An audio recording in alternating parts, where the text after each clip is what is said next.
So first off, I want to apologize for the thumbnail. I'm really gunning for the algorithmic glory and attention and eyes on and whatever, so I apologize for that in advance. Secondly, I do want to throw up a content warning. This will be talking about mental health a little bit, and then also suicide as well, kind of lightly, but I want to throw those in as well. Hi, I'm Nick. I'm the creator of The Nth Review. I'm a small-time creator. I make lengthy, in-depth reviews about video essays, essentially, like everyone else is doing these days, that go in-depth in ways that I felt that professional reviewers don't because they can't. This means I have to explore games both objectively and subjectively, and sometimes I have to change my mind and toss out some misconceptions I may have had about the game. And, you know, that hurts and whatever, but I have to do it. It's just part of chasing the knowledge. So really quickly, YouTube, as explained by YouTube's Mark Koval, removed the dislike counts from YouTube videos after months of testing that I did see in the app. They announced it, I knew it was coming, and then it finally happened. So now you see like counts. I know, exactly. Now you see like counts, but not dislike counts, even though you can still click the dislike button if you don't like the content. So obviously this whole YouTube dislike count thing is a big deal. There's been plenty of videos and think pieces about it, and the very vocal response has been from my purview overwhelmingly against the change, and I can check that the people who are for it are kind of keeping low at the moment, because in the discourse that I've seen about this policy change, anyone who has an opinion to the contrary is being shouted down or downvoted to oblivion or ratioed, which I think says everything about why YouTube did this in the first place. I believe in the value of the dislike button, and I want to explore that more, and we'll get to that. So in true Nth Review fashion, this might go a little long, but I also want it to be thorough because I want to cover a lot of things in here, and hopefully kind of uncover some truths, maybe see some things that we didn't see before.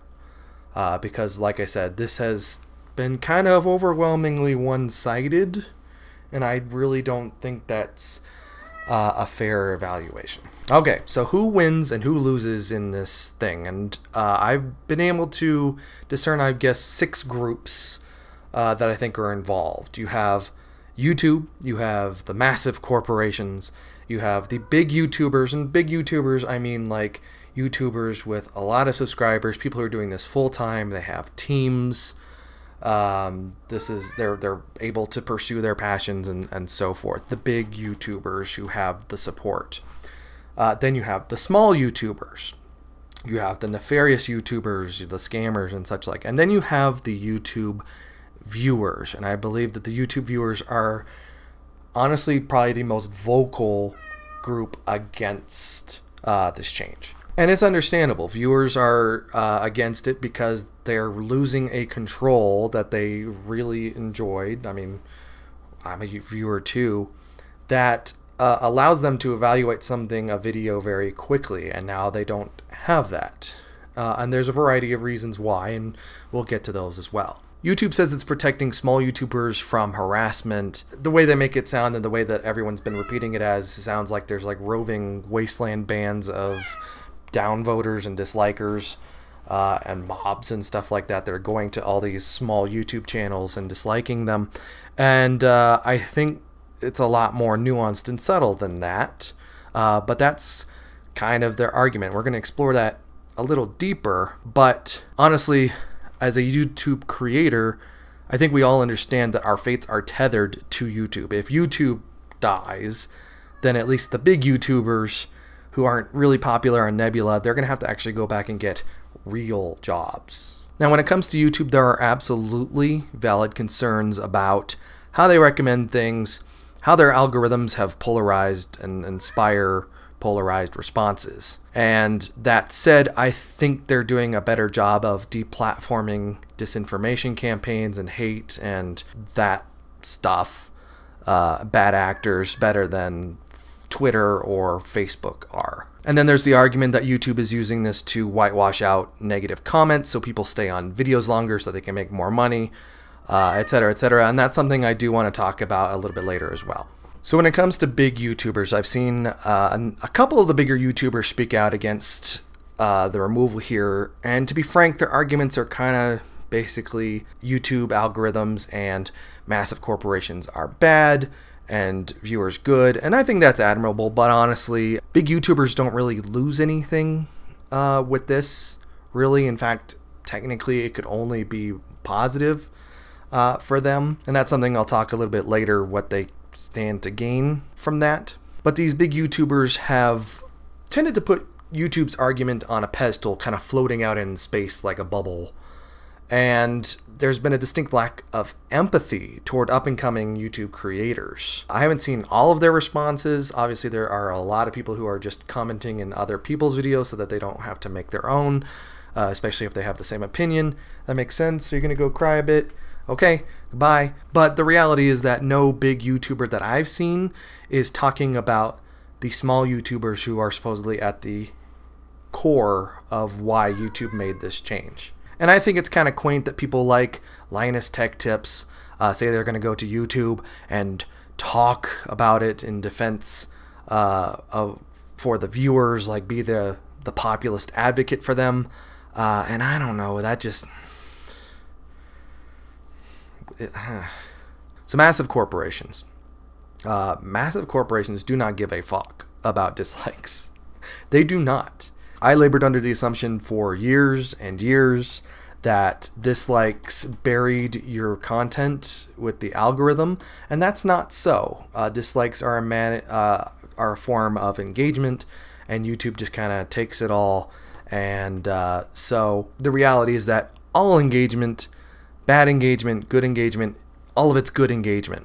And so by using the dislike tool instead of just ignoring or not watching the content or suggesting people don't do that, you are kind of inadvertently promoting the content using the dislike tool. And I know there's an argument that the dislike tool should be changed in that regard. I'm sure there is, but then there's a downside to that as well, especially for smaller creators and so forth. And somehow this is something that no one has brought up. So you can organize all the campaigns you want against, you know, the big massive corporations that are telling YouTube to be nice and play fair and stuff like that, but doesn't really matter, and YouTube doesn't care either. We all remember that Call of Duty Infinite Warfare trailer that was downvoted to oblivion. It's like one of the most disliked videos of all time, and it still wound up selling almost 14 million copies, which is kind of on the low end for a Call of Duty game. But at the same time, it also garnered a 77 Metascore on Metacritic, and so it's like they still made their billions, guys. So you can organize all the campaigns you want, doesn't really matter. Massive corporations don't care. They never have, and they never will. That said, are there developers and people a little further down the line who are not in charge of any creative decisions or marketing decisions at all who are probably affected by kind of that toxic swirl that gets inadvertently summoned as a result of a campaign that size, that are affected by that? Of course, I'm sure they're not happy about it when that happens, despite what their bosses do. And then, of course, the nefarious YouTubers and the scammers are keeping quiet about all this because, of course, they are. And then we have the small YouTuber. This is the group that the change is supposed to benefit the most. And I can only speak for myself as someone who doesn't do this full time, doesn't have a team, doesn't have a social media team to mitigate the worst feedback. But I am thankful to have a small but like really civil audience. My subscribers tend to engage in really civil discourse. And my Discord only ever boiled down into a shouting match once, which was resolved. And I'm very thankful that it's a safe space where people can come and make good faith arguments when they do. And we can have the kind of back and forth and not intentionally get under each other's skin like we tend to do on the internet. I'm fortunate that the people who tend to leave negative feedback and negative comments are also usually pretty nice about it, and their complaints tend to be far more fanboyish than hurtful or mean or discriminatory. I mean, I'm a white cis hetero man. I'm like, what threat do I pose to you? Maybe if I didn't recognize my privilege, something like that. Like, that would be harmful. My reviews range from 81 to 96%. So honestly, removing dislike counts doesn't affect me really, although there is one example, an outlier in my library, and I will get to that later as well. I've been on the internet for a very long time. I was in there post-IRC, but pre-vBulletin, when people were making web forums all proprietary in-house. My Newgrounds account is probably older than a lot of the people watching this video. In my more formative youth, I was on the receiving end of cyberbullying that I kept to myself. I've had to develop a thicker skin. Obviously, I've seen a lot of awful things. And obviously, that was difficult in the late 90s and the early aughts. There really wasn't any support for people having mental health issues as a result of that and the result of internet bullying way back when. And of course, this was an era long before social media or kids having cell phones in classes and access to social media and the coordination of cyberbullying that goes along with that and the harassment that goes with that. The reality is that when people were cyberbullied when I was growing up online back in, the BBS era, they would just kind of quietly off themselves, and we wouldn't find out until days, weeks, or months later when a relative or a friend would come by and kind of give everyone an update, and that was hard. But even with my experience on the internet, I'm still a sensitive flower sometimes.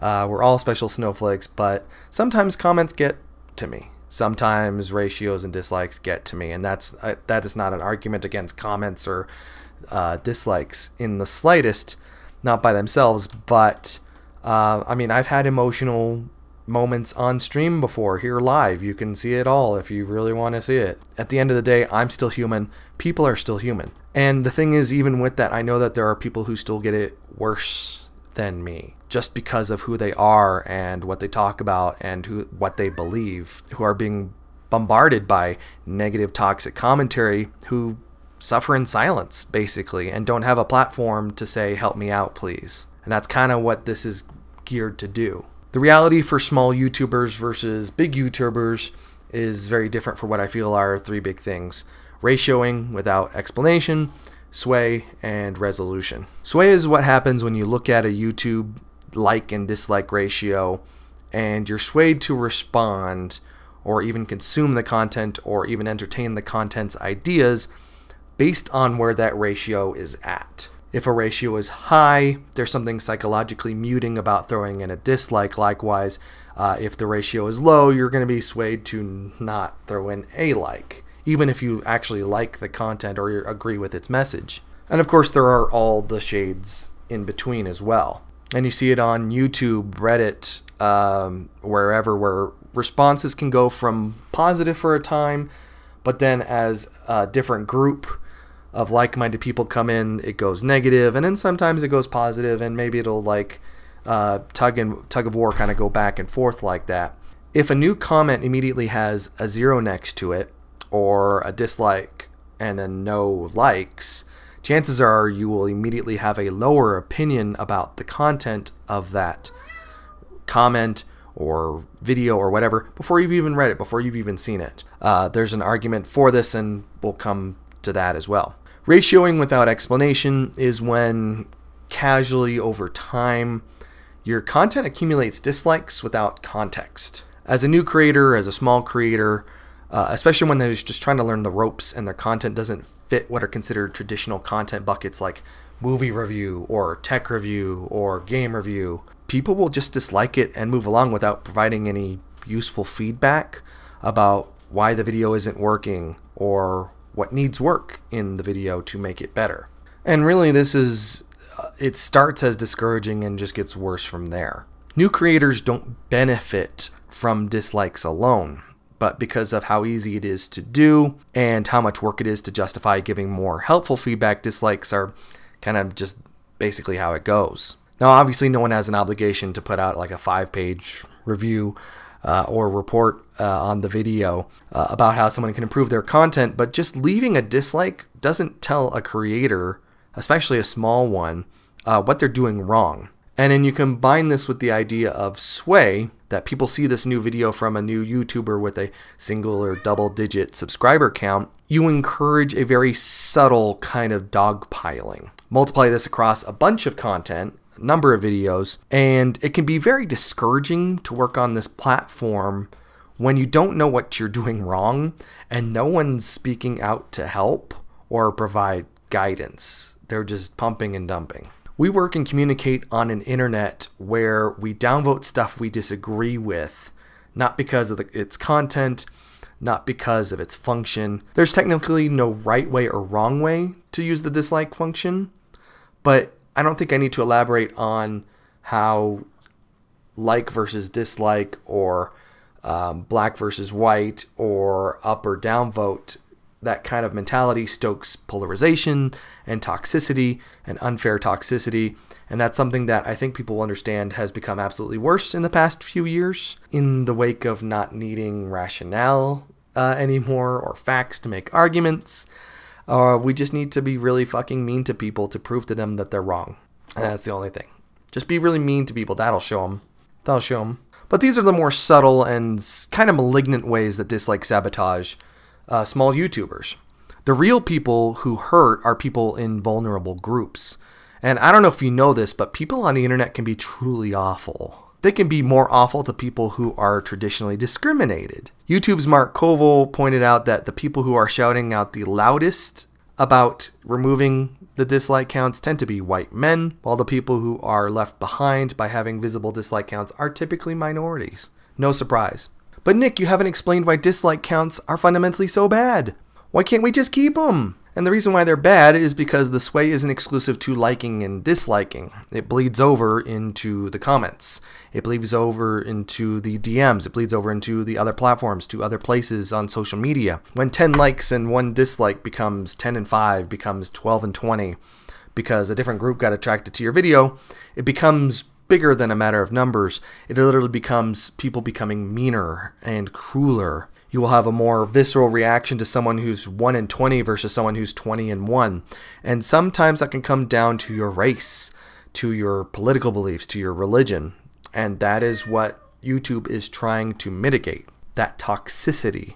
So this is where resolution comes in play. We're hearing a lot from people against the removal, but we're not hearing a lot from the people who benefit from it, or YouTube says benefit from it. And why is that? Well, it's because they don't have the resolution or the space or the volume to speak. The people who have been crushed by ratioing without explanation and sway are creators who are too small to hear, who toil in obscurity and silence. They kind of shout into the void and no one hears back. The only way they get a seat at the table is going directly to YouTube, because no one else will hear them when they're being harassed or when they're being targeted. They are an invisible crowd that no one's talking about because they can't speak for themselves until YouTube makes a dramatic change like this. And it's understandable that big YouTubers like Marcus Brownlee with 15 million subs, Linus Tech Tips with 13 million subs, Anthony Fantano with almost 4 million subs between his 2 big channels, or Louis Rossmann with his, I pronounced that weird, with his 1.5 million, over 1.5 million subs, don't even try to empathize or understand what the plight of small marginalized creators, because that was like a long time ago in a galaxy far, far away from them. Those are not the circles that they run in anymore. To them, it's about the traditional, it's the big corporations that are causing all this. They're the ones steering the YouTube vote and the YouTube boat. Like, look, yeah, I mean, I believe them when I say they're definitely seen some shit over the years, and the comments that people have made have been awful, but at the same time, they're able to pursue their passions full time. They have a team. They have a fan base. And that's the kind of support that most YouTubers dream of. Veritasium just had a video out recently where he's using his resolution to his benefit when he talked about how important proper thumbnails and titles are. And the thing is, his channel is so trafficked that any change that they make to any video and its thumbnail or title, they can see that change in real time. And for most of us smaller creators, it's virtually impossible to do A/B testing because we don't have enough data. There's not enough views to be able to make that judgment because it just goes up and down no matter what. And that's the kind of stature and privilege that these big YouTubers speak from when they say they're out to defend, you know, the YouTube viewer. That, like, they're not even trying to understand the argument. So let's look at the various arguments that people are making against removing the dislike counts. People who are young or vulnerable shouldn't be on YouTube. Gatekeeping. It's great. I don't know if you know this, but artists tend to be sensitive creatures as is. This kind of goes in hand with creators need to grow a thicker skin or get used to it or man up. And this is an interesting take because far too many people who make this argument are people who wouldn't use it for any other scenario. Like bad job, man up. Family member died, man up. Physical, emotional trauma, man up, deal with it, get a thicker skin. That's victim blaming. That's victim blaming. It's the content creator's fault because there will always be shitty people out there saying shitty things and doing shitty stuff. So let's not do anything to mitigate that. It's the creator's fault for existing and having an issue with people being shitty. And I do agree that putting yourself out there requires some healing and tempering of expectations and being able to roll with punches. And I've seen a number of the oh, poor baby creators who can't handle it argument over the past few days as well. But not only is this gatekeeping, it's victim blaming as well. And it's the creators who can't handle people's shittiness that are the problem, and so therefore we shouldn't do anything about it. The thing is, this doesn't just affect small YouTubers as well. And there was a video out a few weeks ago. I saw it on Twitter before this all came down, and unfortunately I could not find it. But it was a popular YouTuber, and they had invited a bunch of guests, other YouTubers, including Tinker Simone Gertz. And it was this mass interview, and they talk about how negative feedback really can take its toll psychologically and on mental health. And so it isn't just small YouTubers who get pushed aside because of this feedback, it's big ones too. Now here's the next one. This is a core feature of YouTube, as though that stopped any platform or any tech company from going to one of their sacred cows and saying, you're going to be lunch tomorrow. YouTube is one of the few places that not only have a dislike button, but they have this kind of audience rating before the video even starts. And that defense is like pretty odd. I know Netflix has an audience rating, but I want to extrapolate it a little bit further because the argument here seems to be, I want to know whether this video is a waste of my time before I even see it. And that's fair to an extent, but can you imagine that you're on Spotify and you're about to listen to this new album that you've highly anticipated, and you haven't read any reviews and you're ready to hop in, and before you do, Spotify inserts a little, hey, just a heads up before you listen, and before you waste your time listening to this, this album only has a 49 on Metacritic, indicating mixed reviews or whatever that is. Or, hey, just a heads up, Anthony Fantano gave this a light 4. Tran. Do you think artists would be cool with that? You really think? Or can you imagine going to the movie theater and after all the fluffy behind the scenes bullshit and the trailers, the theater injects a, for your convenience and edification, this movie has a 34% on Rotten Tomatoes, indicating it's certifiably rotten. Like, how many filmmakers and movie studios and even theaters would throw a fit about that when customers come out immediately asking for refunds? And how many arguments have we made over the past 15 years about the sway that Metacritic has over all media by ruthlessly grinding down the public's opinion into a single judgmental number? But then that exact same kind of precise judgment up front and center next to every single YouTube video, judging the quality of that content, not objectively, but subjectively based on what people think broadly. That's okay. Like, how do you reconcile those arguments? There is genuinely bad content that needs to be disliked. Good, because the dislike button will still be there. So what we should actually do is make flagging videos stronger than, because, again, if we just dislike a video, it's just going to inadvertently promote this content. So we go back to sway. People have brought up over and over again that having ratios on technical videos like electronics tutorials is really helpful, because then you're not wasting time watching something that isn't going to be helpful. And I understand that. I really do. I believe that in videos that are more objectively oriented rather than subjectively interpretive, the ratio helps. It helps when it comes to stuff like anti-vax videos as well, or any video that spreads objectively false information or objectively harmful information. The inverse of this video is a waste of my time, and I'm glad that there's a ratio to tell me that before I waste my time watching it that justifies the ratio, is I'm a minute in and I don't like what I see, and I don't actually want to see the entire argument that someone's making, because I see the ratio and without explanation I'm just going to downvote it and move on, which won't help the creator in the slightest, or anyone else who follows up and goes from there. And as a creator, I can't tell you how many times people have said that they reached a timestamp and they had an issue with X, and I have to go back and tell them and say, I talk about issue X just 2 minutes later than the timestamp you provided.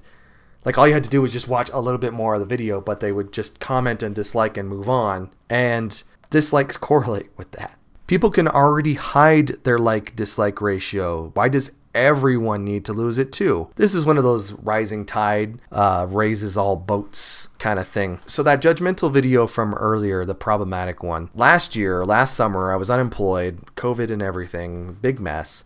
And I was doing weekly videos because I wanted the channel to take off. And I had not gotten into City Skylines. I really like city planners. I'm a huge fan of SimCity 2000. I'm not going to go the whole thing because I've already made 2 videos about it. But basically, I couldn't get into City Skylines. I tried and tried and tried. I made a 15 or 17-minute video about it called City Skylines is a Horrible SimCity. And it got ratioed to hell. It's like the only video I have that's been ratioed to hell. And I knew it, like, it was partially a troll, but then the idea was that if you watched it, you would understand that, like, I'm kind of trying to make good faith arguments here. But quickly it became ratioed and clear that people weren't watching the video or taking in the arguments. And there were people who did go through it and understand that. And to be fair, like, it's not the best video anyway, so, like, I'm not going to sit here and try to defend it much more than I already have. The thing is, this past summer I made the longer video about that. It's like 1 hour and 43 minutes, so you can see the full expansion of that. And obviously that video didn't do as well because it wasn't as controversially named or thumbnailed, so there's that. My point is that as an experiment at one point, because I was kind of just getting tired of watching it getting ratioed, I turned off the likes and dislike ratios. And 2 things happened. One, a small but vocal group said that I was, I don't know, a jerk for turning off the counts. Oh, of course, you would turn off the like-dislike ratio on this troll video. Of course, right? And one person even called me a coward, which I thought was a bit much. And then the second thing is that a small but non-vocal community just stopped disliking the video. By turning off the like-dislike ratio, the ratio actually went up. Because people didn't just see that it was a 21% or whatever and say, well, I guess I better dislike it too. That's part of sway. Here's the next one. YouTube did this because the big corporations told them to. I already talked about this. Big corporations don't give a fuck about dislikes. They don't care. Scammers. How are you going to find scammers? I've seen this one over and over and over in the past few days. And, like, how is anyone going to know that a video is a scam or fraudulent unless it's ratioed? Well, that's why YouTube has flagging tools. That's the point of those flagging tools. They go directly to a moderation system that YouTube uses specifically to weed out that kind of content. So then the next part of the argument goes, because there is a next part, but what if YouTube doesn't actually do anything about it? And to be honest, I don't know how many flags a video requires for YouTube to pay attention to it or warn the creator to be removed or whatever. But let's reiterate here, the dislike button doesn't flag bad or fraudulent content. The dislike button only adds and indicates engagement, and ditto with comments as well. And so the next stage of that argument becomes, But what if they're fraudulent and you can't see the likes and they've turned off comments? How is anyone going to know that it's a fraudulent video? And even though turning off comments is something that any creator can do, it's absolutely within their control. I've noticed anecdotally that it's only ever used on videos where they are genuinely bad articles. So if I see a video that has comments turned off, either the conversation went extremely toxic, or it's a personal video that wasn't meant to receive public commentary, or an academic thing, or it's just a big red flag. It's not rocket science to figure out which one of those it is. Now here's the next one. Why aren't the people who are being affected by toxic dislike counts speaking out now in favor of this change now that it's already made? Seems like not that many people support this. And this, again, this is basically just victim blaming. It goes back to resolution and the toxic results of disliking becoming ratioing without explanation becomes just outright vitriol. The people making this argument believe that the creators on the receiving end of toxic and bad faith dislikes and comments and arguments are just going to spring out of the woodwork now that things are different. And as I've watched this thing unfurl, I've seen nearly every argument in favor of the dislike count removal downvoted to oblivion and shouted down. And again, when you have people like Linus Tech Tips waving their banner and saying that they're going to lead the crusade to save us from YouTube and their corporate interests and completely ignore the viewers and ignore small YouTubers, it's honestly kind of like creepy. It's really kind of weird and sad. Why would someone who's a creator, a small creator without that elaborate support system or team or fan base or whatever, want to subject themselves to a massive vitriolic wave of even more bad user feedback and be shouted down and called names and worse? And it doesn't take much to be traumatized by bad people on the internet, and the absolute white hot reaction to all this proves YouTube's point to a T, and the irony is lost on the people making these arguments. It's ridiculous. So is this the best solution? Maybe, maybe not. Maybe in a few months they revert it back and they do something different. Like, I don't know. I'll probably still be here making videos that are really long. YouTube has been working on this for months. It's not something that they just did on a whim. Although if you aren't a creator, you probably saw none of it coming. They also have a lot of data, and that's something that, well, we really kind of don't. I've seen so many arguments about this over the past few days, and I agree that there are absolutely examples of where ratioing and having that immediate verdict helps. Having that information before you invest the time watching a video. And does it feel like maybe 3 steps forward and 2 steps back in my eyes? Yeah, I mean, that's any change to anything ever. You know, it's a compromise, as most things are. You're inconvenienced one or two ways so that other creators don't have to have a toxic experience on YouTube just being creators. And are there going to be shitheads on the internet no matter what? Yeah. Is it something that creators should brace for, putting out their work for everyone to see? Yeah, absolutely. Can there be measures put in place to mitigate toxicity? Absolutely. I've seen the arguments for, say, not allowing people to vote, like or dislike, unless they've seen the majority of a video. But what would the backlash be to that? I mean, there's backlash to anything that anything does about anything ever. So does this deserve the backlash that YouTube's been getting, that the entire internet has been up in a roar about? My argument is no. But maybe this video will just be the butt of everyone's jokes when they switch to a 5-star system again next week or whatever.